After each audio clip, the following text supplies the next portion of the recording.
শুভ সন্ধ্যা।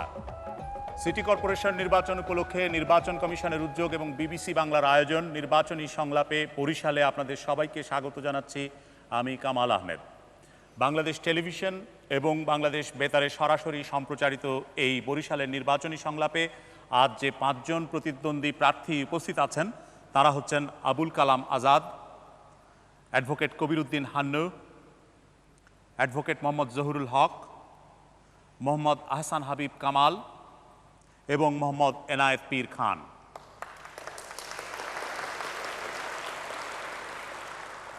বরিশালে মেয়র প্রার্থী মোট 10 জন।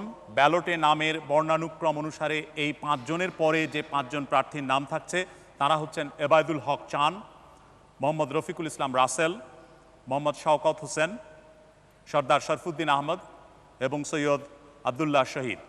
আগামীকাল একই সময়ে এই একই স্থানে আরও একদল ভোটারের মুখোমুখি হবেন।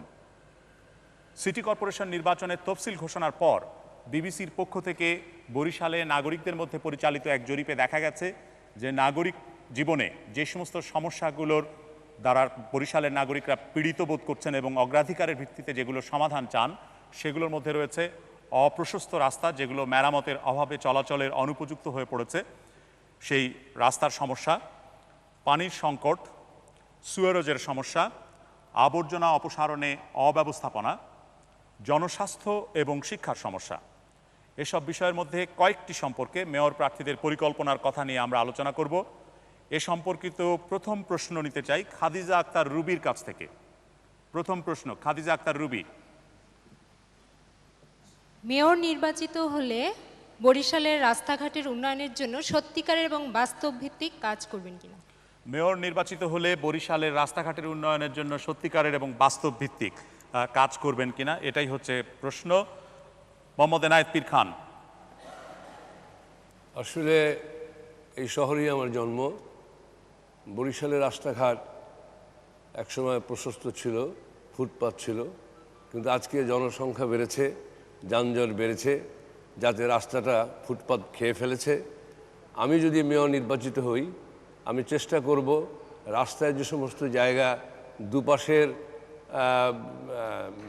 ভোগ দখলকারীরা দখল করছে তাদের কাছ থেকে সেটা উদ্ধার করে সুন্দর পরিকল্পিতভাবে আমি রাস্তা করব এবং রাস্তায় ফুটপাত থাকবে, প্রশস্ত থাকবে, মানুষের চলাচলের জন্যে উপযুক্ত ব্যবস্থা হবে বলে আমি মনে করি। মোহাম্মদ এনায়েত পীর খান যে পরিকল্পনার কথা বললেন সেটা নিয়ে যদি কোনো সম্পূরক প্রশ্ন থাকে। সম্পূরক প্রশ্ন, হ্যাঁ আপনি হাত উঠিয়েছেন। এটা কতদিন নাগাদ সম্ভব? সেটা কতদিনের মধ্যে করতে পারবেন? এটা নির্ভর করছে সিটি কর্পোরেশনের ফান্ডের উপরে। আমরা মধ্যমেয়াদী কিছু পরিকল্পনা গ্রহণ করব, তাৎক্ষণিকভাবে কিছু করব, দীর্ঘমেয়াদী কিছু করব। তবে যে সমস্ত রাস্তা অত্যন্ত প্রয়োজনীয় সেই সমস্ত রাস্তা আমরা প্রথম দিকেই আমি বাস্তবায়ন করব বলে আমি মনে করি। সেক্ষেত্রে কি আপনি নিজে থেকে কোনো পরিকল্পনা তৈরি করেছেন যে আসলে ঠিক কি পরিমাণে বাজেট দরকার হবে অথবা কোত্থেকে অর্থগুলো আসবে, কতটা রাস্তা করতে হবে, এ ধরনের সুনির্দিষ্ট পরিকল্পনা? না, সুনির্দিষ্ট পরিকল্পনা তো সমস্যাটা তো এখন আমার কাছে ঠিক আসেনি। আমি যখন মেয়র নির্বাচিত হব তখন সমস্যাটা আমার কাছে আসবে। তখন আমি রাস্তা কোন কোন রাস্তা প্রশস্ত করা দরকার, কিভাবে এগুলোকে বাস্তবসম্মতভাবে দুপাশের যে সমস্ত লোক আছে তাদের কাছ থেকে রাস্তাগুলো উদ্ধার করে, এটা নির্ভর করছে তো তখনকার উপরে। আর যেটা প্রাক্কলিত ব্যয় যেটা হবে রাস্তা নির্মাণের, সেটা যদি কর্পোরেশনের থাকে বা বিদেশি সাহায্য থাকে, দাতা সাহায্য থাকে, সেটা তখনকার অবস্থা মতন আমি নিশ্চয়ই ব্যবস্থা করব। ধন্যবাদ। অ্যাডভোকেট মোহাম্মদ জহুরুল হক। বরিশালের রাস্তাঘাট যথেষ্ট শর্ট অন্যান্য সিটি কর্পোরেশনগুলোর মতো। এখানকার রাস্তাগুলো প্রশস্ত, পুনর্বর্ধন, সম্প্রসারণ করা অবশ্যই কর্তব্য। আমি মেয়র নির্বাচিত হলে এগুলো সম্প্রসারণের এবং পাশের ফুটপাতে দোকান এগুলো উত্তোলনের ব্যবস্থা করব এবং আরও সার্বিক রাস্তা পুনর্বর্ধন বা পুনঃসংস্কারের যে পরিকল্পনা সেটা আমি গ্রহণ করব। ধন্যবাদ। অ্যাডভোকেট মোহাম্মদ জহুরুল হকের কাছে যদি সম্পূরক প্রশ্ন থাকে, হ্যাঁ আপনি। একটা অনুন্নত মহানগরী হিসাবে এখানে আপনি কোনো বাড়তি কাজ করতে পারবেন কিনা, যা অন্য মহানগরীতে হবে তার চেয়ে বেশি করতে পারবেন কিনা এখানে আপনি রাস্তাঘাটের ব্যাপারে? রাস্তাঘাটের উন্নয়নের ব্যাপারে অন্যান্য মহানগরীতে যতটুকু কাজ হবে তার চাইতে বাড়তি কিছু আপনি করতে পারবেন রাজশাহী, এই বরিশালে? বাড়তি কিছু করা কতটা সম্ভব হবে স্থানীয় সরকারের সাথে আলাপ করে সেটা হয়তো নির্ধারণ হবে। তবে আমার যতটুকু চেষ্টায় বাড়তি কিছু করার চেষ্টা করব।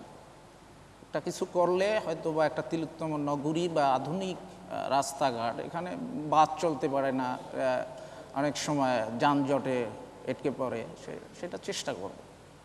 তো আপনি যে বললেন যে আপনি রাস্তা সম্প্রসারণের উদ্যোগ নেবেন এবং সংস্কার করবেন, সেক্ষেত্রে অর্থায়ন করতে হবে, সেটা কি কোনো পরিকল্পনা আছে আপনার? অর্থায়নটা সাধারণত স্থানীয় সরকার মন্ত্রণালয় বা ট্যাক্স হয়তো বা সিটি কর্পোরেশনের কোনো ফান্ড এইভাবে বা দাতা কোনো সংস্থা থেকে ম্যানেজ করে এটাকে করা সম্ভব। ধন্যবাদ। অ্যাডভোকেট কবিরউদ্দিন হান্নু। যেহেতু রাস্তাঘাট একটা সমস্যা, কিন্তু তারপরেও আমি বলবো যে অনেক ডেভেলপই হয়েছে।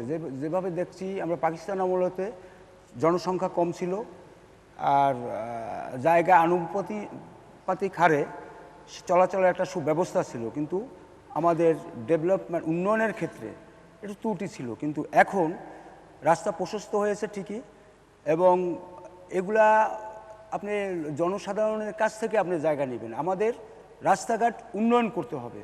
উন্নয়নের একটা সুস্থ পরিকল্পনা নিয়ে আমরা নগরবাসীকে কিভাবে রাস্তাঘাটের সমস্যাগুলা সমাধান করব, এগুলা নগরের যারা দক্ষ কর্মকর্তা আছে তাদের সাথে আলাপ আলোচনা করে আমরা সেইগুলি ব্যবস্থা নিতে পারি। কিন্তু জনগণের কাছ থেকে উদ্ধার করব, জনগণ ফ্লটিং যারা থাকে তারা ফ্লটিং কিছুক্ষণের জন্য ফুটপাতে থাকে, তারা স্থায়ীভাবে কখনো বসবাস করে না আমার জানা মতে। যেহেতু আমি স্থানীয় একজন বাসিন্দা, সদর রোড আমার বসবাস। আপনি বলছেন যে আপনি পরিকল্পনা করবেন, তার মানে আপনি এখনো করেননি কোনো পরিকল্পনা? আপনার এখনো এই মুহূর্তে নেই? হলে তো অবশ্যই আল্লাহর রহমতে পরিকল্পনা করব। এখন যেহেতু আমার আল্লাহর রহমতে কোনো নাই, আমি কিভাবে এটা আমি বলি। অ্যাডভোকেট কবিরউদ্দিন হান্নুর কাছে প্রশ্ন থাকলে, হ্যাঁ আপনি। প্রায় সকল প্রার্থী প্রচার করতেছে যে বরিশাল শহরকে তিলোত্তমা শহর করা হবে। আচ্ছা, এই তিলোত্তমা শহর করতে হলে আপনি কি কি কাজ করলে তিলোত্তমা শহর হবে বলে আপনি মনে করেন? না, রাস্তাঘাট সংক্রান্ত বিষয়ে তার যে ভাবনা চিন্তার কথা বললেন, সে সম্পর্কে কোনো প্রশ্ন আছে? সে সম্পর্কে তো রাস্তাঘাট, এটা আমি যা দেখি বরিশাল শহরের, একদিন 2 দিন 3 দিন 1 বছর 2 বছর না, তাদের লম্বা প্ল্যান করতে হবে, প্রোগ্রাম থাকতে হবে, দীর্ঘমেয়াদী পরিকল্পনা। দীর্ঘমেয়াদী কোনো পরিকল্পনা করবেন আপনি?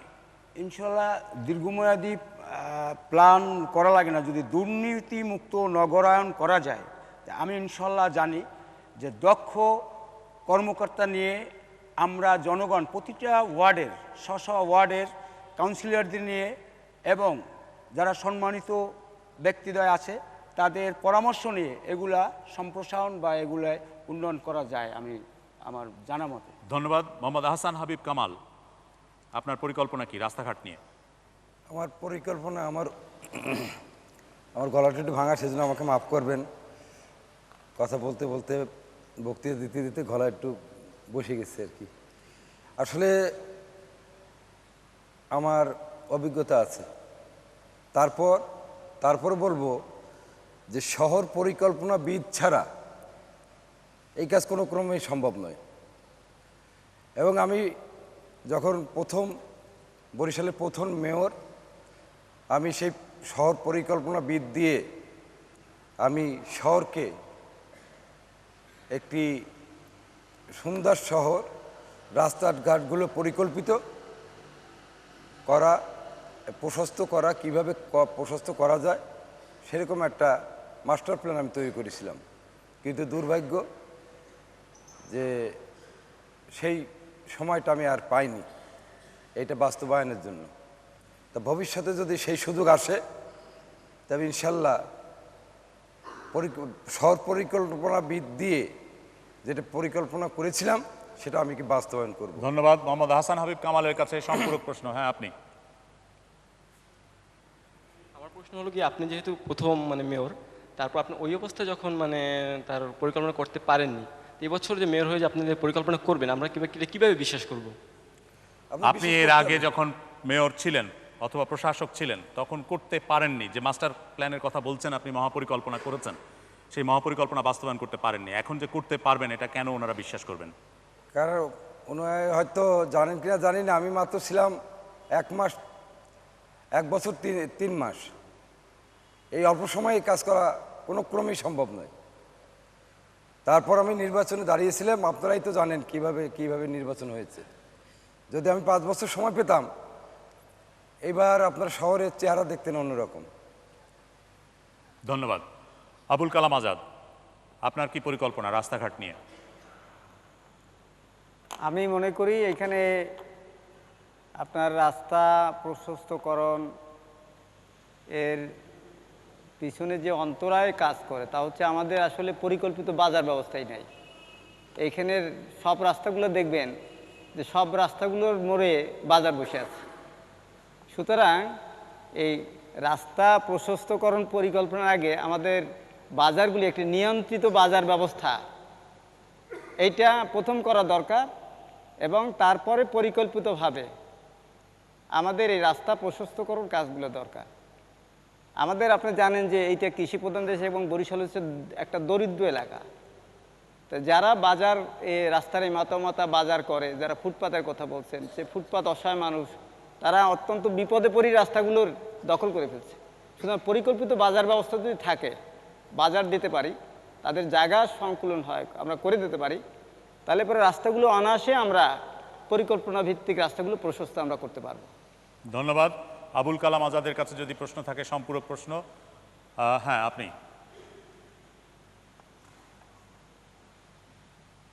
আমি একটা প্রশ্ন করতে চাই যে রাস্তাঘাটের যে সময় টেন্ডার হয়, সে সময় গরিব বেকার ছেলে মেয়েদের টেন্ডার দেওয়া হয় না, বড় লোকদের আপনারা ছিনিয়ে নেন টেন্ডার, তখন দীর্ঘদিন ধরে আপনার রাস্তাঘাট পড়িয়ে থাকে, কোনো কামকাজ হয় না। এইটা আমার প্রশ্ন। ধন্যবাদ। রাস্তাঘাটের টেন্ডারটা সুষ্ঠুভাবে হয় না, শুধুমাত্র বড় লোকদেরকে দেওয়া হয় বলে অভিযোগ। আমার এখানে উত্তরটা হচ্ছে এরকম, আমি বিভিন্ন স্থানে বলে থাকি, আমাদের এই যে জনগণের কাছে যে অঙ্গীকারগুলো করে তার মধ্যে বলে থাকি যে এখানে কোনো অনিয়ম, সিটি কর্পোরেশনে কোনো অনিয়ম আমি যদি নির্বাচিত হই হবে না। ধন্যবাদ। আমরা পরের প্রশ্ন নেব। পরের প্রশ্ন করছেন কাজী মোহাম্মদ মতিয়ার রহমান। অনেক এলাকায়, বরিশাল সিটি কর্পোরেশনের অনেক এলাকায় বিশুদ্ধ পানির সরবরাহ নেই। আপনি নির্বাচিত হলে ওইসব এলাকায় বিশুদ্ধ পানি সরবরাহের ব্যবস্থা করবেন কিনা? বরিশাল সিটি কর্পোরেশনের অনেক এলাকায় বিশুদ্ধ পানি সরবরাহ নেই। বাস্তবতা হচ্ছে যে বরিশাল পৌরসভা থাকাকালীন সময়ে যতটা জায়গা ছিল তার থেকে সম্প্রসারিত হয়ে যে সিটি কর্পোরেশন হয়েছে, সেই সম্প্রসারিত এলাকার কোথাওই পানির ব্যবস্থা নেই। আর যেটা পুরনো পৌরসভার এলাকা, সেই এলাকার মধ্যেও বিশুদ্ধ পানি সরবরাহের ক্ষেত্রে নানা ধরনের সমস্যা আছে। নির্বাচিত হলে ওই সব সমস্যা সমাধানে কি করবেন? পানি সরবরাহের ব্যবস্থা করবেন কি না? হাসান হাবিব কামাল। বিশুদ্ধ পানি সরবরাহ তো অবশ্যই করতে হবে। এটা যারা ওই দায়িত্ব পাবেন তাদের প্রথম কর্তব্যই হবে বিশুদ্ধ পানি খাওয়ানো, কারণ পানির আরেকটা নাম জীবন। আমি এই বিশুদ্ধ পানি খাওয়ানোর জন্য একটা ওয়াটার প্ল্যান্ট বা বিশুদ্ধকরণ প্রকল্প গ্রহণ করেছিলাম। সারফেস ওয়াটার থেকে নয়, এটা নদী থেকে পানি এনে আমি এরম একটা প্ল্যান করেছিলাম। সেই প্ল্যানে তখন দাঁড়িয়েছিল 400 কোটি টাকা, তখন ছিল পৌরসভা। এই 400 কোটি টাকা যেহেতু পৌরসভা, সেহেতু আমি পাইনি। এখন সিটি কর্পোরেশন হয়েছে, একটা বিদেশি সংস্থা বা উন্নত যেসব কান্ট্রি যাদের সারপ্লাস মানি আছে, তাদের সিস্টার সিটি হিসাবে যদি নিতে পারি, তাহলে তাদের টাকা দিয়ে এই কাজটা করা সম্ভব। ধন্যবাদ। হাসান হাবিব কামালের কাছে যদি কোনো প্রশ্ন থাকে, সম্পূরক প্রশ্ন। হ্যাঁ, আপনি। আমি যতদূর জানি বর্তমানে হোল্ডিং ট্যাক্স করতে গেলেই পানির বিল অ্যাড করা হয়। অনেক এলাকা আছে পানির লাইন নেই। বর্তমান সিটি কর্পোরেশনের এই যে দ্বৈত কর, এইটা আপনারা মৌকুব করবেন কিনা, একটা কর করবেন কিনা? ধন্যবাদ। যে এলাকায় পানি দিচ্ছেন না সেই এলাকায় হোল্ডিং ট্যাক্সের মধ্যে যে পানির করটা নেওয়া হচ্ছে সেটা মৌকুফ করা হবে কিনা? আপনারা হয়তো জানেন যে সিটি কর্পোরেশনে আমি প্রথম মেয়র ছিলাম এবং নাগরিক সুবিধা যেখানে পানি দিতে পারি না, যেখানে লাইট দিতে পারি না, যেখানে রাস্তা দিতে পারি নাই, আমাদের নেই, সেই সব জায়গা থেকে কিন্তু পানি আমি হোল্ডিং ট্যাক্সের কতগুলো খাত আছে। একটা হলো রাস্তা, একটা রাস্তা বাতি, একটা আছে পানি, আর একটা আছে আপনার কনজারভেন্সি। সেই খাতগুলো যেখানে যে নাগরিক যে সুবিধা পাবেন না সেই সব খাতগুলো বাদ দিলেই এর প্রশ্ন স্পষ্ট হয়ে যায়। সেই সব খাতগুলো কি আপনি বাদ দেবেন আপনি যদি নির্বাচিত হন? আমি তো বলেছিলাম যে পর্যন্ত বলেছিলেন, এখন কি বলছেন? এখন ওই কথাই বলছি যে সেই খাতগুলোর ট্যাক্স নেবেন না, তারা ভোগ করবে না, তাদেরকে ট্যাক্স দেব কেন? আবুল কালাম আজাদ। আসলে বিষয়টা হচ্ছে আমি দেখলাম আর কি বিভিন্ন স্থানে আগেও লক্ষ্য করেছি যে আসলে সিটি কর্পোরেশনে যে কাজগুলো হচ্ছে একটি আমলাতান্ত্রিক প্রক্রিয়ার মধ্যে হচ্ছে, একটা নির্দিষ্ট ছাঁচে যে এটা করতেই হবে, কিন্তু যাতে করে জনগণ যে শহরের এবং অত্যন্ত পশ্চাৎপদ এলাকা যেগুলো আছে সেগুলো আসলে তারা কোনো সুযোগ সুবিধা পাচ্ছে না। যেহেতু সুযোগ সুবিধা পাচ্ছে না তার উপরে এই করগুলো ধার্য করা, এটা আমি মনে করি একটি অনিয়ম এবং দুর্নীতির অংশ। সুতরাং আমি যদি জনগণ যদি আমাকে নির্বাচিত করে, সিটি কর্পোরেশন জনগণ যদি আমার নির্বাচিত করে, তাহলে আমি দৃঢ়তার সাথে বলতে পারি যে এলাকা বেসিস যারা যারা সুযোগ সুবিধা পাচ্ছে সিটি কর্পোরেশনের, যেই ক্ষেত্রে তারা সুযোগ সুবিধাগুলো পাচ্ছে সেই খাতেই একটি নির্দিষ্ট কর ধার্য করা হবে। আর যেই ক্ষেত্রে তারা পানির ক্ষেত্রে কি পরিকল্পনা সেটা কিন্তু আপনি বলছেন না, যে পানি সরবরাহ নিশ্চিত করার জন্য আপনার কোনো পরিকল্পনা আছে কিনা? হ্যাঁ, পানি সরবরাহ নিশ্চিত করার জন্য যে পরিকল্পনা আছে সেটা হচ্ছে যে আপনি জানেন যে এখানে একটি নদীমাতৃক দেশ, সুতরাং এটা পানি প্ল্যান, একটি মাস্টার প্ল্যান তৈরি করে একটা পরিকল্পিতভাবে নগরীর সর্বত্র যাতে সমানভাবে জনগণ পানি পেতে পারে, নগরবাসী পানি পেতে পারে, সেই ব্যবস্থাটি করা হবে। ধন্যবাদ। আবুল কালাম আজাদের কাছে প্রশ্ন। হ্যাঁ, আপনি। আমরা বিভিন্ন সময়ে যারা নির্বাচন করেছেন এবং নির্বাচিত হয়েছেন, আপনারা বিগত দিনে বিভিন্ন প্রতিশ্রুতি দিয়েছেন, কিন্তু নির্বাচিত হওয়ার পর আপনারা সেই সব প্রতিশ্রুতিগুলো পূরণ করেননি। এখন যে আপনারা প্রতিশ্রুতিগুলো দিচ্ছেন সেগুলো যে ভবিষ্যতে আপনারা পূরণ করবেন তার নিশ্চয়তা কি? পানি সংক্রান্ত বিষয়ে কোনো প্রশ্ন আছে? তিনি যে পরিকল্পনার কথা বললেন। হ্যাঁ, পানি সংক্রান্ত যে প্রশ্নটা হলো, আমাদের সিটি কর্পোরেশনের বর্ধিত এলাকা ছাড়াও আমাদের সিটি কর্পোরেশনের মধ্যে যে সব এলাকায় পানির লাইন সংযোগ দেওয়া হয়েছে সেখানেও আমাদের পর্যাপ্ত পরিমাণ পানি পাচ্ছি না। যেখানে সংযোগ আছে সেখানেও পর্যাপ্ত পরিমাণে পানি পাওয়া যাচ্ছে না, সেক্ষেত্রে আপনি কি করবেন? যেখানে সংযোগ আছে যে পর্যাপ্ত পানি তারা পাচ্ছে না, সেখানে নিশ্চয়ই যাতে তারা পানি পায় সেই বিষয়ে ব্যবস্থা গ্রহণ করা হবে। কিন্তু আপনি যে বললেন যে পানির জন্য একটা মাস্টার প্ল্যান পরিকল্পনা করবেন, আমরা একটু আগেই শুনলাম যে আজ থেকে কয়েক বছর আগে তখন 400 কোটি টাকার প্রকল্প দাঁড়িয়েছিল, এখন করতে গেলে 1000 কোটি টাকার হবে। অর্থায়ন কোত্থেকে হবে? সেই বিষয়টা হচ্ছে যারা আগে মাস্টার প্ল্যান করেছিল কোথা থেকে অর্থায়নের ভিত্তিতে তারা করেছিল সেটা আমার জানা নাই। আমি মনে করি যে এইখানে যে সিটি কর্পোরেশনের যে অনিয়মগুলো আছে সেই অনিয়মগুলো যদি দূর করা যায়, দুর্নীতি যেগুলো আছে দুর্নীতি যদি বন্ধ করা যায়, তাহলে এখান থেকে একটি বাড়তি অর্থ সিটি কর্পোরেশনের আয় হবে। দ্বিতীয় হচ্ছে আমাদের যে স্থানীয় সরকার মন্ত্রণালয় আছে এবং দেশি বিদেশি আমাদের এই খাতে যারা সাহায্য করে থাকে তাদের যদি সহযোগিতা নেওয়া যায়, সেই সমস্ত সহযোগিতাগুলো আমরা সরকারের সাথে আলাপ করে আমাদের জাতীয় স্বার্থ যাতে বিঘ্নিত না হয় এরকম সহযোগিতা যদি আমাদের নেওয়া যায়, সেগুলো নিয়ে আমরা এই কাজগুলো করব। ধন্যবাদ। অ্যাডভোকেট মোহাম্মদ জহুরুল হক, আপনার কি পরিকল্পনা পানি নিয়ে? ধন্যবাদ।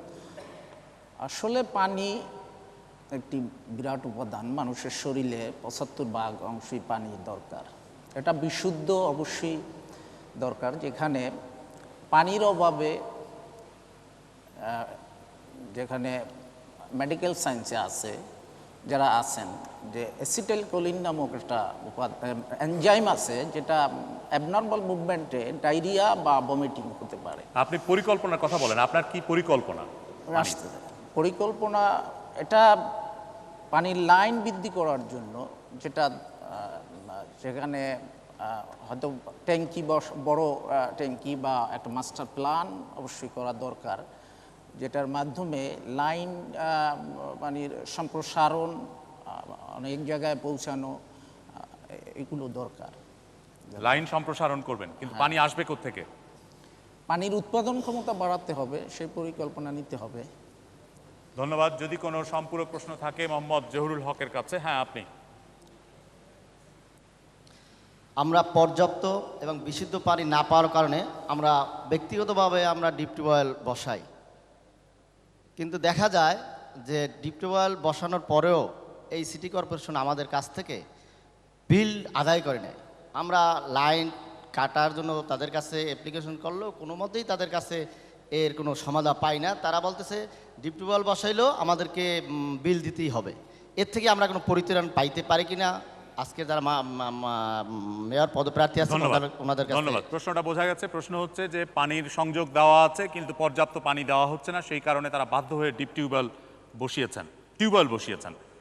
টিউবওয়েলের পানি নিচ্ছেন, পৌরসভার পানি, সিটি কর্পোরেশনের পানি তারা তেমন পর্যাপ্ত পাচ্ছেন না বা ব্যবহার করছেন না, কিন্তু তারপরও কর দিতে হচ্ছে। সেক্ষেত্রে সেই করের ব্যবস্থা থেকে অব্যাহতি দেওয়া হবে কিনা? এটা পারলে অব্যাহতি দিতে পারলে তো জনগণের জন্য ভালোই হয়। তবে টিউবওয়েল বসানো অবশ্যই দরকার। যেখানে সিটি কর্পোরেশনে বিরাট শহর, সেখানে সম্প্রসারণ হচ্ছে, টিউবওয়েলের দরকার। ধন্যবাদ। ধন্যবাদ। অ্যাডভোকেট কবির উদ্দিন হান্নু। বিসমিল্লাহির রহমানির রহিম।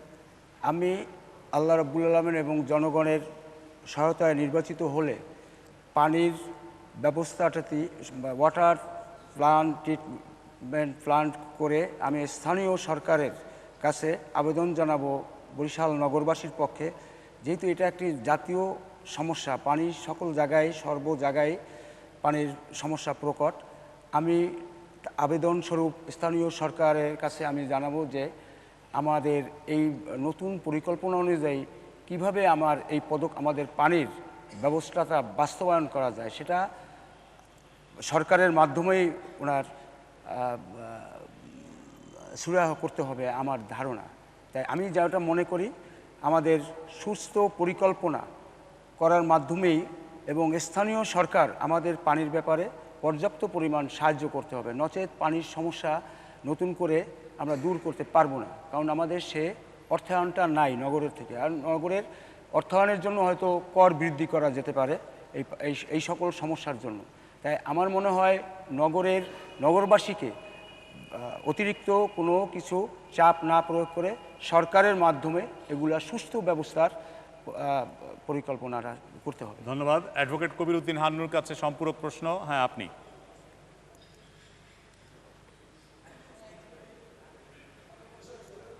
আমার প্রশ্ন হলো, সিটি কর্পোরেশনের বর্ধিত এলাকায় নতুন ওয়ার্ডগুলোয় কোনো পানির সংযোগ নেই, সরবরাহ নেই। ওই 10টা বাড়ি নিয়ে একটা ডিপ আছে, খুব কষ্ট হচ্ছে। এখন আপনি মেয়র হলে আপনি কি বর্ধিত এলাকায় পানি সাপ্লাই দিবেন কি? বর্ধিত এলাকায় আপনি পানি সরবরাহের ব্যবস্থা করতে পারবেন? অবশ্যই এটা অগ্রাধিকার ভিত্তিতে এটা আগে দেখতে হবে, কিন্তু আমি যখনই দিতে পারবো না তখন পানির বিল আমি নির্বাচিত হলে নেব না। কিন্তু আপনি আপনার পরিকল্পনার মধ্যে বললেন যে আপনার পরিকল্পনা নির্ভর করবে সরকারের সহযোগিতার উপরে। এখন সব কটি সিটি কর্পোরেশনের বা পৌরসভার সবাই তারা কেন্দ্রীয় সরকারের দিকে তাকিয়ে থাকবে। অগ্রাধিকার যদি বরিশাল না পায় তাহলে কি আপনার সমস্যা সমাধানের পথে কোনো বিকল্প নেই?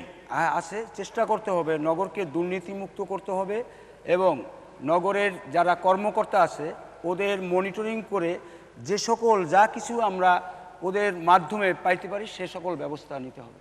ধন্যবাদ। মোহাম্মদ এনায়েত পীর খান। সম্প্রসারিত এলাকা ছাড়াও মূল এলাকাতেও বিশুদ্ধ পানির অভাব। তো তবে আমাদের শহরে অন্যান্য শহরের তুলনায় আর্থিক দিক থেকে সচ্ছল নগরবাসী তারা টিউবওয়েলের মাধ্যমে বিশুদ্ধ পানি করছেন। কিন্তু টিউবওয়েলের বেশি রকমের টিউবওয়েল যদি আমরা বসাই, একসময় দেখা যাবে পানির স্তর নিচে নেমে গেছে এবং একটা বিপর্যয় ঘটতে পারে। সেই দিক থেকে আমি মনে করি সারফেস ওয়াটার দিয়ে ওয়াটার ট্রিটমেন্ট প্লান্ট আমরা করব এবং সেই পানিটা বিশুদ্ধ পানি করে সেটাকে আমরা সরবরাহ করব এবং তাতে বিশুদ্ধ পানি সরবরাহ খুব সহজ হবে, সহজলভ্য হবে এবং সকল নাগরিককে সেই বিশুদ্ধ পানি সরবরাহ করা যাবে বলে আমি মনে করি। মোহাম্মদ এনায়েত পীর খানের পরিকল্পনা সম্পর্কে কোনো প্রশ্ন থাকলে, হ্যাঁ, দ্বিতীয় সারিতে আমার ডান দিকে তৃতীয় জন আপনি।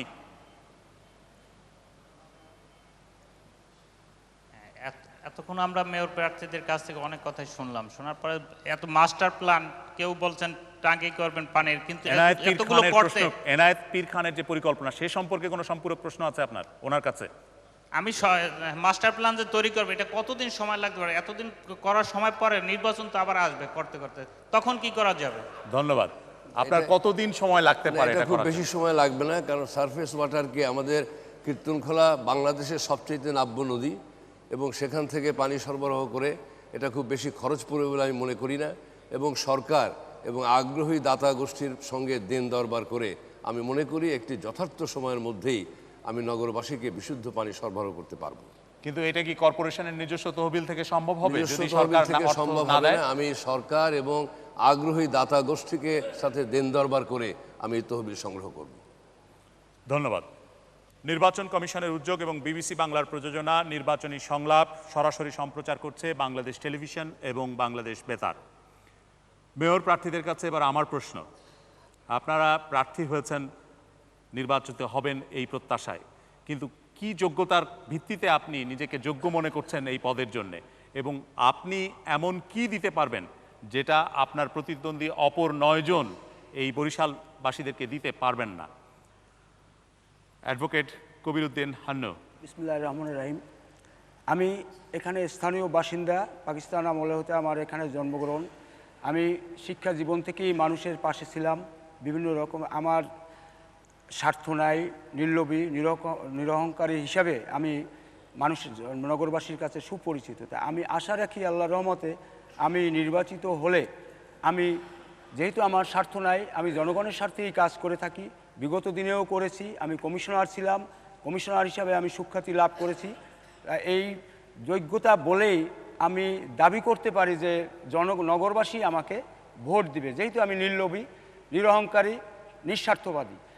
আমি যা কিছু করি আল্লাহর রহমতে পর্দার আড়ালে কোনো কিছু অনেক সময় কইরা ডায়েরি করি নাই। এই সুখ্যাতিটা আমার আছে বিধায় আমি স্বতন্ত্র থেকে আমাকে প্রার্থী করা হয়েছে, আমি নিজে হই নাই। তো অতএব আমি মনে করি নগরবাসী আমার দিকে তাদের স্বার্থে আমাকে বিবেচনা করতে পারে তারা, আল্লাহর রহমতে। আপনি নিজে প্রার্থী হননি, স্বতন্ত্র থেকে করা হয়েছে, ব্যাখ্যা করবেন? অবশ্যই ব্যাখ্যা করতে চাই যে 1/11-এর পর যখন একটা স্বস্তির নিঃশ্বাস ফেলেছে এখানে, আমি সরাসরি কথা বলি, আওয়ামী লীগ, বিএনপি বা আদার্স পার্টির কোনো নেতৃবৃন্দ ছিল না। তখন আমার যেহেতু সদর রোডের স্থানীয় আমি বাসিন্দা, ওখানে তাদেরই তৃতীয় চতুর্থর সমর্থকরা আমাকে উৎসাহিত করেছে এবং সরকারের বারবার আহ্বান যে স্থানীয় সরকার নির্বাচনে আমরা যোগ্য প্রার্থীকে বেছে নেবেন, দুর্নীতিমুক্ত, লুটেরা এদেরকে আপনারা ভোট দিবেন না, যোগ্য সৎ প্রার্থীকে আপনারা মাননীয় প্রধান তত্ত্বাবধায়ক সরকার, মাননীয় সেনাপ্রধান এবং মাননীয় প্রধান নির্বাচন কমিশনার বারবার আহ্বান জানানোর পরিপ্রেক্ষিতে আমি প্রার্থী হয়েছি। ধন্যবাদ। অ্যাডভোকেট কবিরউদ্দিন হান্নুর কাছে যদি প্রশ্ন থাকে, হ্যাঁ আপনি। আপনি মেয়র নির্বাচিত হলে আপনি যে কথাগুলো বললেন এগুলো যদি না মানতে পারেন, আপনি না রাখতে পারেন, তাহলে পদত্যাগ করবেন কি না? আরও হ্যাঁ আপনি, আপনার পিছনে।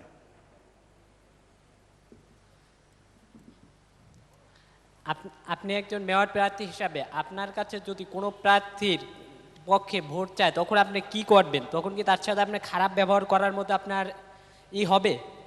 আমি দেখেছি এক জায়গায় আপনি একজন প্রার্থীর ক্যান্ডিডেটের সাথে খারাপ ব্যবহার করেছিল, ঠিক আছে, এটা কি আপনার পক্ষে কি উচিত হয়েছে কি না?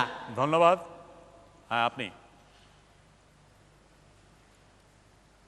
আচ্ছা, আপনি নির্বাচিত না হতে পারলে তাহলে সিটি কর্পোরেশন উন্নয়নে আপনার কি ভূমিকা থাকবে? আর কেউ? হ্যাঁ, আপনি।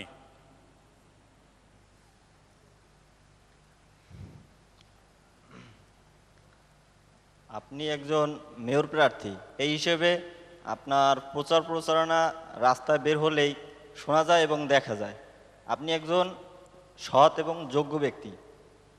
আমরা কি করে বুঝবো আপনি একজন সৎ এবং যোগ্য ব্যক্তি? আপনি বলবেন কি?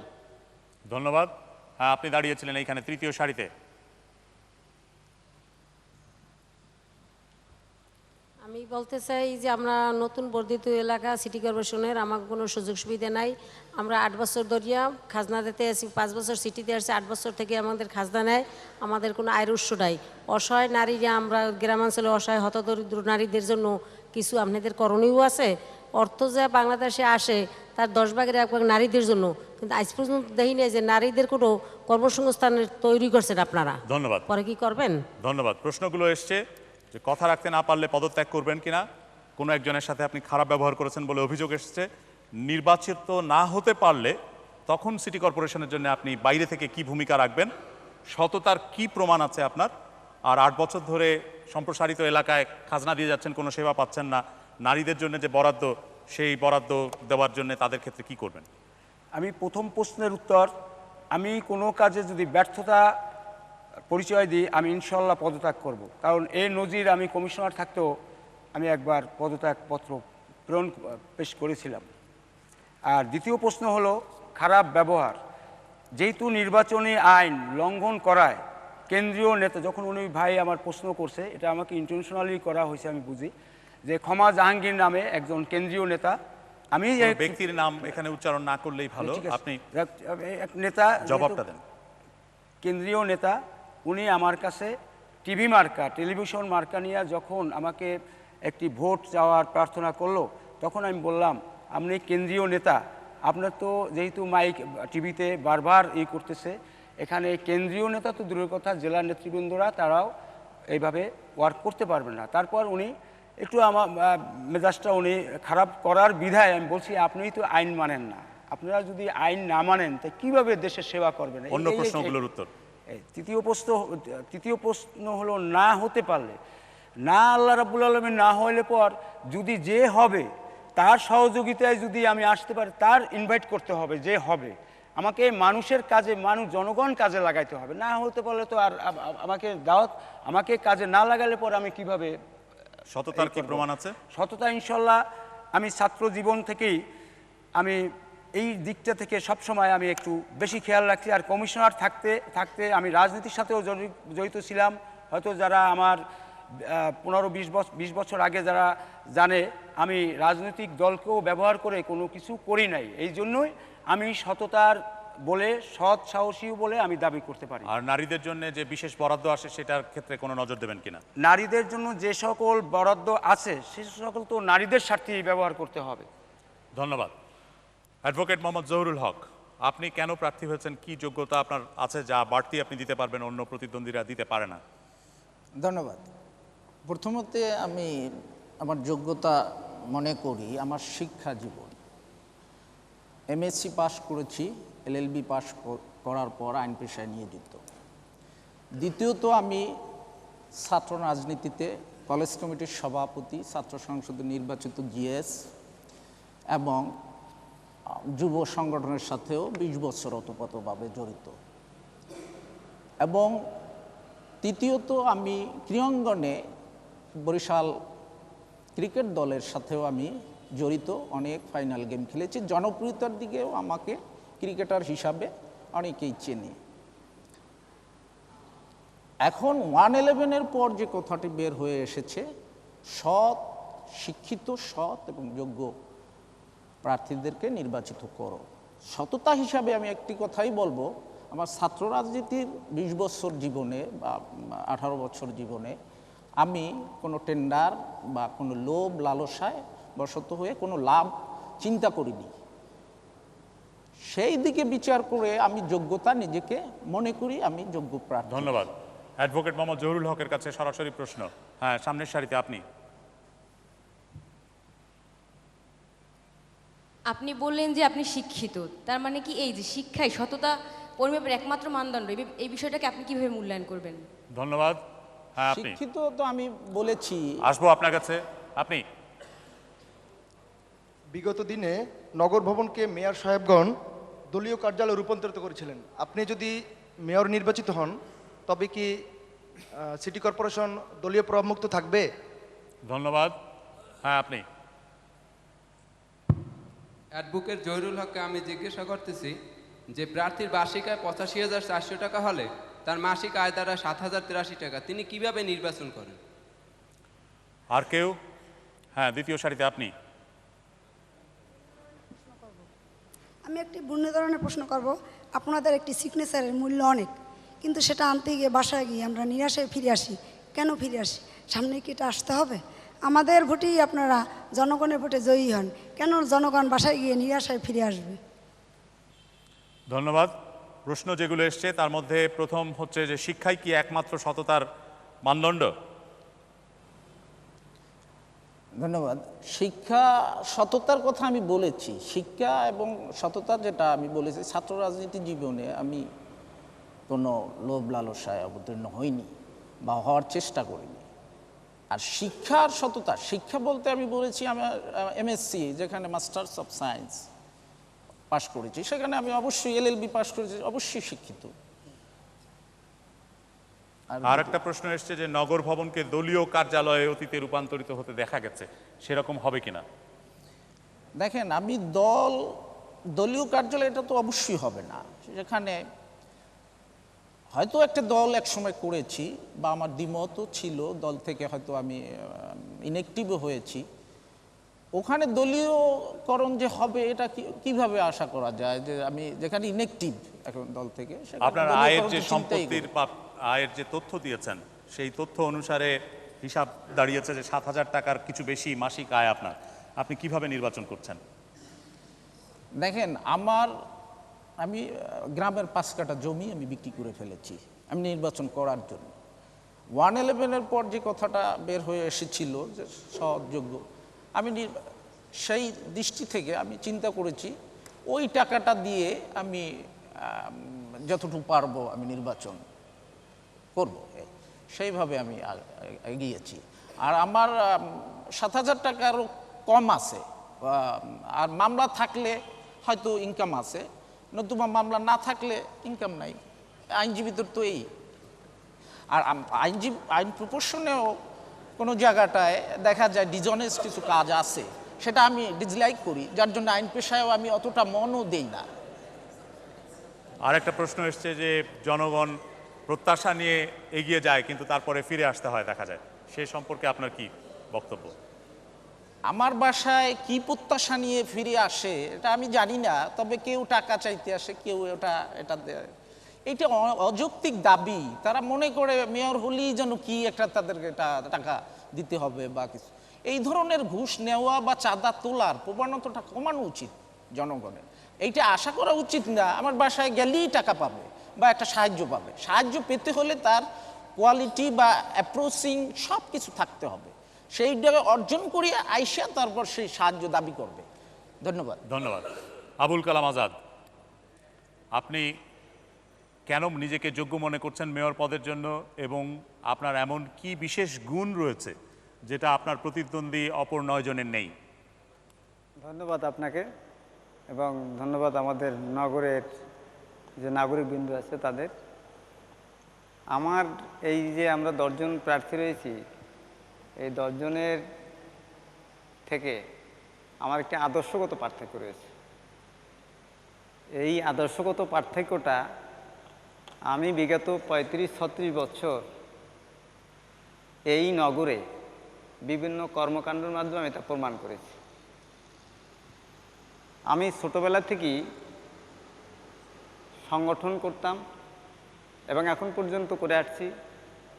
আপনি হয়তো জানতে পেরেছেন যে আমি একজন শ্রমিক নেতা। আমাদের দেশের রাজনীতিতে যে লুটেরা প্রবণতার অনুপ্রবেশ ঘটেছে, আমি দৃঢ়তার সাথে বলতে পারি কোনো লুটেরা প্রবণতার মধ্যে আমাকে কখনো কেউ সম্পৃক্ত করতে পারেনি এবং আমি সম্পৃক্ত হইনি। সেই কারণে বরিশালে এবং সারা দেশে আমি একজন আদর্শবাদী শ্রমিক নেতা হিসেবে পরিচিত লাভ করেছি। ধন্যবাদ। আবুল কালাম আজাদের কাছে প্রশ্ন, তৃতীয় সারিতে মাঝখানে আপনি। আল্লাহ না করুক আপনি যদি নির্বাচিত না হন, তাহলে আপনার স্বপ্ন যাতে বাস্তবায়িত হয় সেই জন্য নির্বাচিত মেয়রকে কিভাবে সাহায্য করবেন? হ্যাঁ, আপনি।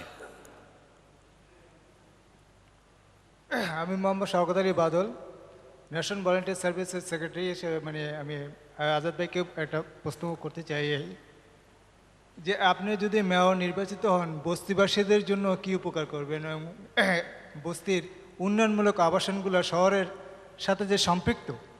ধন্যবাদ। হ্যাঁ, আপনি। জনাব আবুল কালাম আজাদ সাহেব, আপনি পেশা লেখছেন গৃহশিক্ষক এবং বাৎসরিক আয় লেখছেন ৭২,০০০ টাকা, যা মাসে ৬,০০০ টাকা আয়। এই ৬,০০০ টাকা দিয়ে আপনার সংসার মেনটেন করে না নির্বাচন করার কীভাবে প্রস্তুতি নিলেন? ধন্যবাদ। আর কেউ? হ্যাঁ, আপনি, আপনার পিছনে। ৭২,০০০ টাকা আপনি যে বাৎসরিক ইনকাম লিখছেন, এটা আপনার আয়ের উৎসটা কি? কোথা থেকে পাচ্ছেন আপনি এটা? ধন্যবাদ। আর কেউ? এদিকে একটা। হ্যাঁ, আপনি। দুর্নীতির বিরুদ্ধে আপনি কি ধরনের অভিযান চালাবেন? ধন্যবাদ। প্রথম প্রশ্ন হচ্ছে যে নির্বাচিত না হতে পারলে যিনি নির্বাচিত হবেন মেয়র পদে তাকে কিভাবে সহযোগিতা করবেন? ধন্যবাদ। যারা প্রশ্ন করেছেন সকলকেই আমার পক্ষ থেকে ধন্যবাদ জানাই। আমি যদি নির্বাচিত না হই, আমি যারা বিগত দিনে রাষ্ট্র ক্ষমতায় ছিলেন তারা যে অনিয়মগুলো করেছেন, দুর্নীতিগুলো করেছেন, আমি নিয়মতান্ত্রিকভাবে গণতান্ত্রিক পদ্ধতিতে তার প্রতিবাদ করেছি এবং যেগুলো তারা ভালো করেছে সেগুলো স্বাগত জানিয়েছি। আমি এক্ষেত্রেও বলতে চাই, আমি যদি মেয়র নির্বাচিত না হই, যিনি মেয়র নির্বাচিত হবে, আমার আদর্শ থেকে যে কমিটমেন্ট নিয়ে জনগণের কাছে আমি নির্বাচিত হতে চাই, সেই কমিটমেন্টের ক্ষেত্রগুলো তুলে ধরে অনিয়মের প্রতিবাদ করব এবং যেগুলি জনগণের পক্ষে হবে সেগুলো আমি সহযোগিতা করব। পরের প্রশ্ন ছিল যে বস্তিবাসীদের জন্য আপনি কি করবেন? বস্তিবাসীর বিষয়ে বলেছেন, আমি বিভিন্ন স্থানে বলেছি এবং সাক্ষাৎকারও বলেছি যে আপনারা জানেন যে বস্তিবাসীর সমস্যা একটি বরিশালে একটা বড় সমস্যা। বিগত দিনে অনেকে ক্ষমতায় থেকে সরকারের সম্পত্তি ইন্ডাস্ট্রি করার নামে লিজ নিয়েছেন, কেউ বা খামার করার নামে লিজ নিয়েছেন। লিজ নিয়ে এই সম্পত্তিগুলো তারা বিক্রি করেছেন বা ব্যক্তি স্বার্থে ব্যবহার করেছেন। সেই ক্ষেত্রে আমি যদি মেয়র নির্বাচিত হই, আমি এই জমিগুলো উদ্ধার করার জন্য উদ্যোগ গ্রহণ করব এবং বস্তিবাসী যাতে করে এই জমিগুলিতে স্থায়ীভাবে বসবাস করতে পারে, সেই কারণে ভূমি মন্ত্রণালয়ের সাথে আলাপ আলোচনা করে সরকারি নিয়ম মাফিক তারা যাতে এই সম্পত্তিগুলো পেতে পারে সেই উদ্যোগ আমার পক্ষ থেকে আমি গ্রহণ করব। আর ৬,০০০ টাকা যেটা বলেছেন, সেটা আমি খুব পরিচ্ছন্নভাবে এই আমার বাৎসরিক আয়টা আমি দিয়েছি। আমার ওই যে হলফনামে আমি বলেছি যে আমি কি করি, সেটা হচ্ছে আমি যখন রাজনীতিতে এখানে সক্রিয়ভাবে অংশগ্রহণ করি তখনই আমার আয়ের একটি উৎস আমি খুঁজে নেই, তা হচ্ছে গৃহশিক্ষকতা। আপনারা জানেন আমার পোস্টারে লিখেছি আমি LLB পাস, আমি আইন পেশা আসি নাই। এখন পর্যন্ত আমি সেই শিক্ষকতার পেশায় থেকে আমি যে আয় করি, আমার যে পরিবার পরিজন যারা আছে তারা কেউই আমার উপর নির্ভরশীল নয়।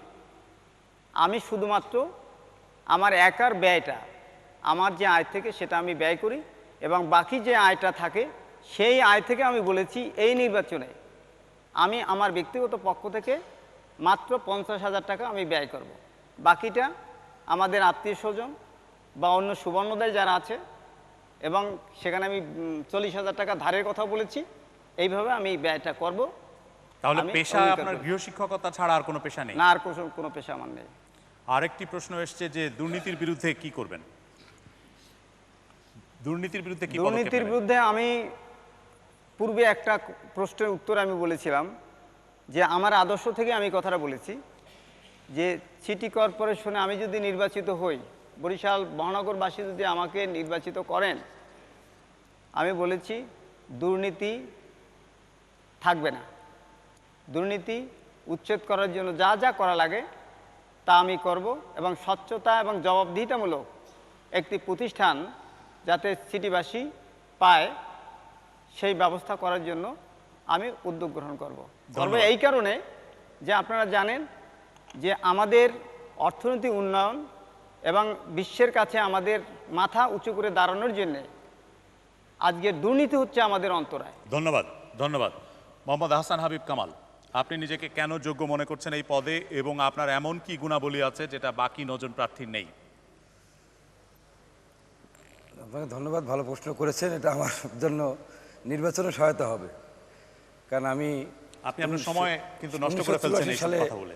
কমিশনার নির্বাচিত হয়েছি। 91 সালে আমি প্রশাসক নির্বাচিত হয়ে প্রমাণ করেছি জনগণের আমার কাজ করেছি। জনগণের সরাসরি ভোটে আমি চেয়ারম্যান নির্বাচিত হয়েছি, চেয়ারম্যান থেকে আবার মনোনীত মেয়র হয়েছি। কাজে এটা আমার একটা সাফল্য, কাজের সাফল্য, কাজের স্বীকৃতি। এবং গতবারের নির্বাচনটা সঠিক নির্বাচন হয়নি, সেই নির্বাচন যদি সঠিক হতো তাহলে হয়তো বা ফল আমার পক্ষে আসতো। এবং সবচেয়ে বড় কথা হলো অভিজ্ঞতা। অভিজ্ঞতা না থাকলে হয় না।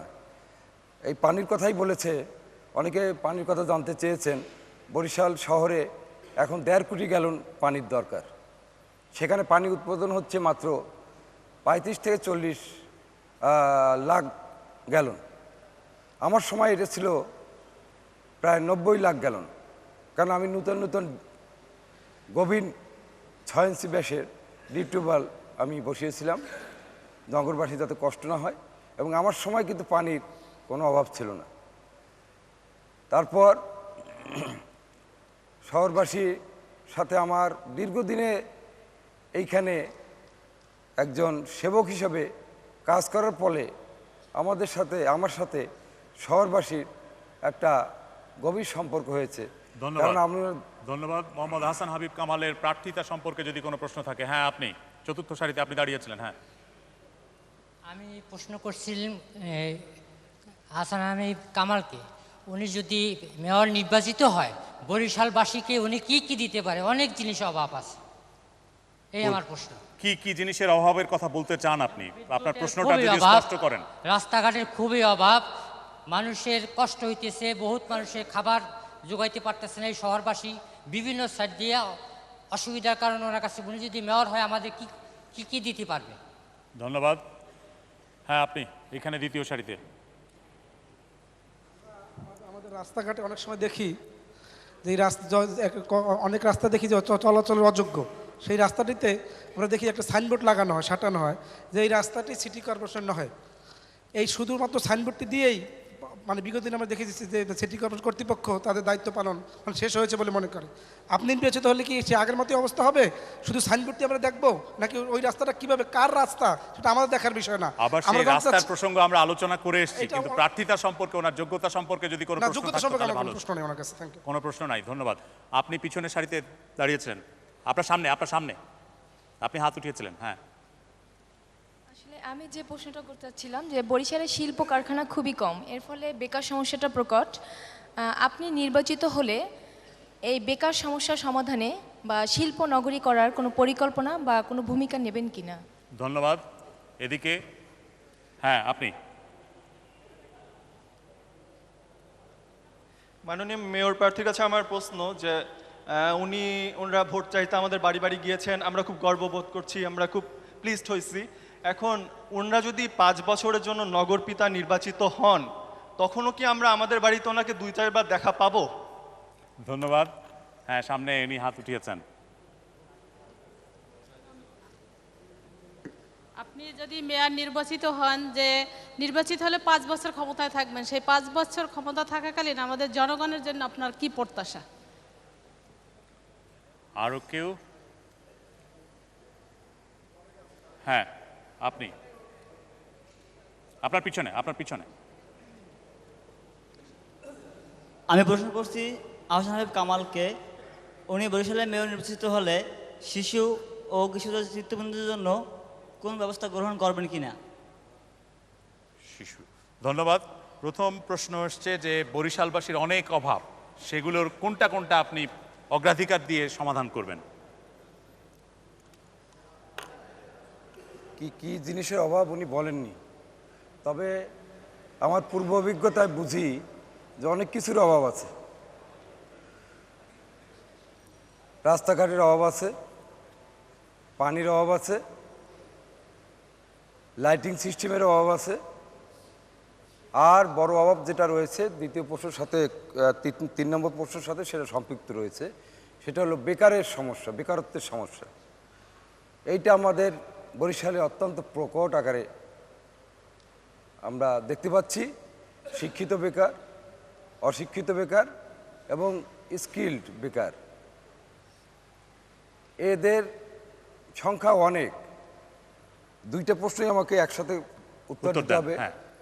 যে আপনি হয়তো আমার নির্বাচনী ইশতেহারটা দেখেছেন, সেখানে বরিশালকে এই বেকার মুক্ত করতে হলে একটা শিল্পনগরী করতে হবে, এখানে টিভিজেড তৈরি করতে হবে। আমি সেটা আমার ইশতেহারে বলেছি, ইপিজেড তৈরি করা এবং শিল্পনগরী হিসাবে বরিশালকে একটা বাণিজ্যিক শহর হিসাবে। এই যে ইপিজেড তৈরি করার কথা বলছেন, এই ইপিজেড কি সিটি কর্পোরেশনের পক্ষ থেকে করা হবে না সরকারের ব্যাপার? তো এটা সরকারের কাছে বলবেন যে সরকার করুক, কারণ এখানে সম্পৃক্ত রয়েছে সিটি কর্পোরেশনের লোকজন, সিটি কর্পোরেশনের অধিবাসীদের সঙ্গে সম্পৃক্ততা রয়েছে। কারণ সিটি কর্পোরেশনের যে 6 লক্ষ লোক আছে, না আপনি একটা শিল্প এলাকা তৈরি করতে পারেন সিটি কর্পোরেশনের পক্ষ থেকে, সেটা সেই ক্ষমতা গেজেটে আপনাদেরকে দেওয়া আছে। কিন্তু যদি একটি রপ্তানি প্রক্রিয়াজাতকরণ এলাকা তৈরি করার কথা আসে, তাহলে সেটা সরকারের ব্যাপার। আপনি কোনটা করতে চান, শিল্পনগরী একটা করতে চান না একটা ইপিজেড করতে চান? ইপিজেড আর শিল্পনগরী দুইটাই করতে চাই, কারণ ইপিজেডটা একটা এখানে যেটা ইপিজেড হবে export promotion bureau, promotion zone, আর শিল্পনগরী সেটা আরেকটা ভিন্ন ব্যাপার। ধন্যবাদ। প্রশ্ন এসছে যে আপনি ভোট চাইতে বাড়িতে বাড়িতে গেছেন, মেয়র হলে কি আবার বাড়িতে বাড়িতে যাবেন? আপনারা তো দেখেছেন সবসময়, আমি যখনই আপনাদের কাছে যেয়ে কিন্তু আপনাদের অভাবটা আমি জেনেই কিন্তু আমি সেই অভাবটা দূর করেছি। এবং যখন যেখানে কাজ হয়েছে সেখানে সেই কাজের সময় আমি প্রায় আপনাদের সেই কাজের সময় দাঁড়িয়ে থেকে কাজ তদারকি করেছি। শিশুদের জন্য কি করবেন? চিত্ত বিনোদনের কোনো ব্যবস্থা করবেন, পার্ক টার্ক ইত্যাদি? প্রশ্ন এসেছে চিত্ত বিনোদনের জন্য, শিশুদের জন্য আমি কিন্তু এই শিশুদের জন্য একটা শিশু পার্ক করেছি। এবং এই শিশু পার্কটা যেটা হয়েছে সেটা তো বাণিজ্যিক পার্ক। এই বাণিজ্যিক পার্ক যেটা আমি করেছি সিটি কর্পোরেশনের জন্য, জনগণ যাতে বিনা পয়সায় যেতে পারে সেরকম কোনো ব্যবস্থা হবে কিনা? আপনি যেটা বলেছেন সেটা পৌরসভায় ছিল বাণিজ্যিক পার্ক, এখন সিটি কর্পোরেশন হয়েছে। এখন আপনারা হয়তো জানেন কি না, যখন আমি পৌরসভায় ছিলাম তখন আমরা বছরে পেতাম মাত্র 25 লাখ 50 লাখ, এর উপরে কিন্তু পাইনি। এই যে আপনারা স্থানীয় সরকার মন্ত্রণালয় থেকে এখন এবার যে প্রচুর টাকা 60 কোটি টাকা একসাথেই এসেছে, তারপর 20 কোটি টাকা পাচ্ছে। তা এখন এটা করার কোনো অসম্ভব কোনো ব্যাপার না।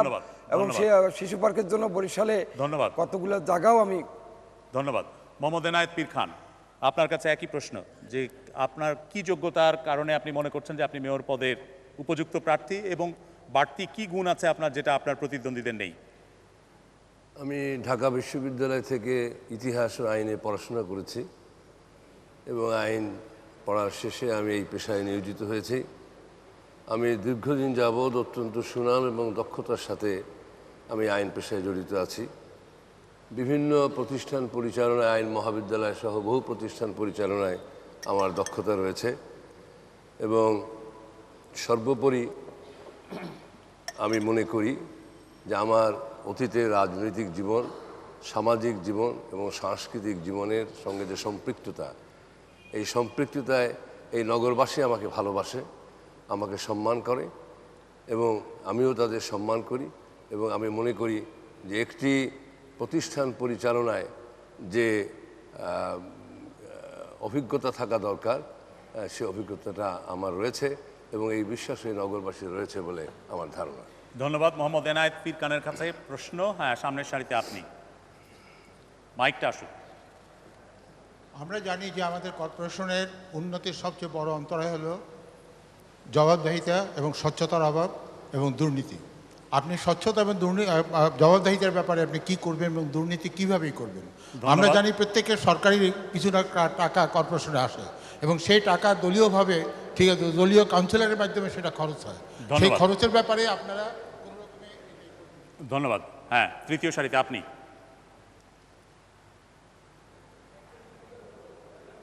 আপনি মেয়র নির্বাচিত হলে সিটি কর্পোরেশনে দুর্নীতি মুক্ত করার জন্য কি কি পদক্ষেপ নেবেন? ধন্যবাদ। হ্যাঁ, এইদিকে আপনি। হ্যাঁ, ঠিক আছে। আপনি নিজেকে বলেছেন যে আপনি আইন পেশায় অত্যন্ত দক্ষ। আমরা বরিশালবাসীও জানি আপনি আইন পেশায় দক্ষ। আমার প্রশ্ন হচ্ছে, আপনাকে যদি আমরা মেয়র নির্বাচিত করি, তাহলে বরিশাল নগর ভবনে দুর্নীতির দায়ে যে সকল প্রকল্প উন্নয়নে গতিকে আমরা স্টপ হয়ে যায়, এগুলোর বিরুদ্ধে আপনি কি ব্যবস্থা গ্রহণ করবেন? দুর্নীতি নিয়ে একাধিক প্রশ্ন চলে এসছে। হ্যাঁ, আপনি। আমি মনে করি কোনো মেয়র বা কাউন্সিলর ছাড়াও নগরবাসীর যথেষ্ট উন্নয়ন করা সম্ভব। আপনি এমন কি করেছেন নগরবাসীর জন্য, যার জন্য জনগণ আপনাকে চিনে, জানে এবং নির্বাচিত করবেন? নগরবাসীর জন্য কি করেছেন? হ্যাঁ, আপনি আরেকটা।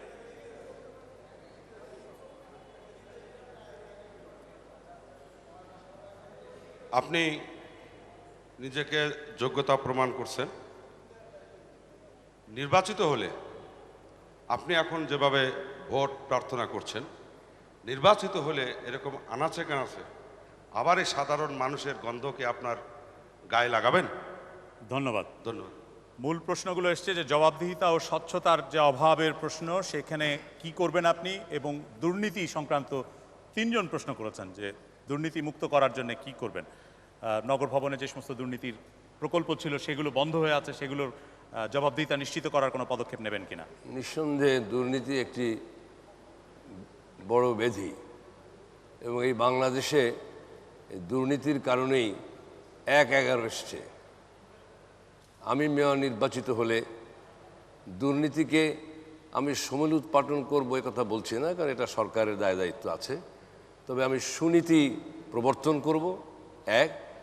2 নম্বর হচ্ছে আমার প্রতিটি কাজে, আমার কর্মকর্তাদের প্রতিটি কাজে স্পষ্টতা থাকবে, স্বচ্ছতা থাকবে, জবাবদিহিতা থাকবে এবং প্রয়োজনে আমি মাঝে মাঝে নগরবাসীদের নিয়ে আমি সভা আহ্বান করব এবং সেখান থেকেও আমরা জবাবদিহিতা বা কাজের স্বচ্ছতা সম্পর্কে তাদের প্রশ্নের উত্তর আমরা দেব। এইভাবেই আমি দুর্নীতিকে একটি সহনীয় অবস্থায় আনার চেষ্টা করব। আরেকজন জানতে চাচ্ছেন, নগরবাসীর জন্য আপনি অতীতে কি করেছেন যেটার জন্য নগরবাসী আপনাকে মনে রাখবে? আমি নাগরিক পরিষদের সভাপতি হিসেবে এখানে আমার অনেক সহকর্মী আছেন। আমরা যখন ওই আমাদের কালেক্টরেটের উত্তর পাশের যে পুকুরটা আছে, ওটা যখন ব্যক্তি মালিকানায় চলে যাচ্ছিল, তখন নাগরিক পরিষদ এবং মুক্তিযুদ্ধ সংসদ আন্দোলন করে সেই পুকুরটাকে রক্ষা করেছে এবং সেখানে এখন একটি সুন্দর রেলিং দেওয়া একটা পুকুর সেখানে এখন আপনি বিদ্যমান দেখবেন। এটা নাগরিক পরিষদের একজন সদস্য হিসাবে এটা আমার অবদান আমি মনে করি। দ্বিতীয়ত হচ্ছে আপনার আমাদের যে সবচেয়ে বরিশালের গৌরব এবং এই যে বিবির পুকুর, এই বিবির পুকুর একটি অংশ ভরাট করে সেখানে বহুতল বিশিষ্ট দালানের একটা পরিকল্পনা করছিলেন এর আগের মেয়র, এবং তার বিরুদ্ধে আমরা সেখানে আন্দোলন করেছি এবং সেই আন্দোলনের ফলে আমরা বিবি পুকুরকে রক্ষা করতে পেরেছি, বরিশালের ঐতিহ্যকে রক্ষা করতে পেরেছি। আমার তৃতীয় অবদান হচ্ছে এই দপদপিয়া সেতু। এই দপদপিয়া সেতু এটা কোনো এক বিশেষ কারণে এই ধন্যবাদ। আপনি বিরাট তালিকা বলা শুরু করেছেন। অন্য প্রশ্নটায় যাই, যে প্রশ্নটা এসছে সে প্রশ্নটা হচ্ছে যে আপনি নির্বাচনের জন্যে লোকজনের কাছে যাচ্ছেন, আনাচে কানাচে যাচ্ছেন, আপনি শহরের খুব প্রতিষ্ঠিত একজন আইনজীবী বেশ ওপরের দিকে আপনার অবস্থান, শীর্ষস্থানীয় বলা চলে। আপনি কি নির্বাচিত হলে সাধারণ মানুষের গন্ধ শুকতে আবার রাজি আছেন, তাদের মধ্যে যাবেন? এটা আমার সেই একটা প্রশ্নই অতীত আছে। আমি করেছেন। তো শ্রমিক সংগঠন করেছি এক সময়, এবং আমি সংযুক্ত শ্রমিক ফেডারেশনের আমি কেন্দ্রীয় কমিটির আমি সদস্য ছিলাম, এবং বৃহত্তর বরিশালের আমি সভাপতি ছিলাম। সেই হিসাবে অত্যন্ত সাধারণ মানুষের সাথে চলাফেরা করা আমার অতীত জীবনের একটি মানে সুখময় স্মৃতি বলে আমি মনে করি, এবং তাদের সাথে মেলামেশাটা আমি উপভোগ করি, আমি পছন্দ করি, আমি তাদের মধ্যেই থাকতে চাই। ধন্যবাদ। আজ যারা অনুষ্ঠানে অংশ নিলেন তাদের সবাইকে ধন্যবাদ জানাচ্ছি। ব্যালটে নামের বর্ণানুক্রম অনুসারে এরপর যে 5 জন প্রার্থীর নাম থাকবে সেই মোহাম্মদ এবায়দুল হক চান, মোহাম্মদ রফিকুল ইসলাম রাসেল, মোহাম্মদ শওকত হোসেন, সর্দার শরফুদ্দিন আহমদ এবং সৈয়দ আবদুল্লাহ শহীদ আগামীকাল একই সময়ে এই একই স্থানে আরও একদল ভোটারের মুখোমুখি হবেন।